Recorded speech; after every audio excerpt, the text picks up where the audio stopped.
চট্টগ্রামের সীতাকুণ্ডে SN corporation ship breaking ইয়ার্ডের বিস্ফোরণের ঘটনায় গুরুতর আহত 12 শ্রমিকদের মধ্যে 2 জন মৃত্যুবরণ করেছেন। সোমবার সকালে তথ্য নিশ্চিত করেন হাসপাতাল কর্তৃপক্ষ। আহত 12 জনের মধ্যে 6 জন গুরুতর আহত অবস্থায় এখনও ঢাকা মেডিকেল কলেজ হাসপাতালে বার্ন ইউনিটের সিসিইউতে চিকিৎসাধীন আছে। সোমবার সকালে এই ঘটনা তদন্তে গঠিত তদন্ত কমিটি ঘটনাস্থল পরিদর্শন করেন শিল্প মন্ত্রণালয়ের অতিরিক্ত সচিব ডক্টর শাহ মোহাম্মদ হেলাল উদ্দিন। আরও ছিলেন যুগ্ম সচিব প্রতাপ চন্দ্র বিশ্বাস ও উপসচিব সঞ্জয় কুমার ঘোষ। আমি মনে করি যারা যে সমস্ত ওয়ার্কার কাজ করবে তারা যেন ফুল সেফটি নিয়ে কাজ করে, যেটা ফুল পিপি বলে, যেটাকে মাথা থেকে পা পর্যন্ত ফুল পিপি, এটা পরে যদি আমরা কাজ করি দুর্ঘটনা কম বেশি যদি হয় সেক্ষেত্রে ক্ষয়ক্ষতি কম হবে, মানুষ আহত কম হবে।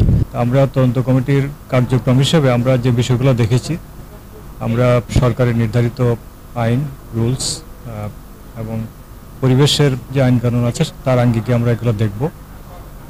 এখানে স্টেক হোল্ডারদের বক্তব্য অনুযায়ী কিছু গ্যাপস আমাদের চোখে পড়েছে, সেটা আমাদের রিপোর্টে উল্লেখ করব এবং সেই রিপোর্ট করতে গিয়ে আমরা দুইটা বিষয় মাথায় রাখবো। একটা হচ্ছে আপনার মানুষের নিরাপত্তা, যারা এখানে কাজ করেন, প্লাস পরিবেশ।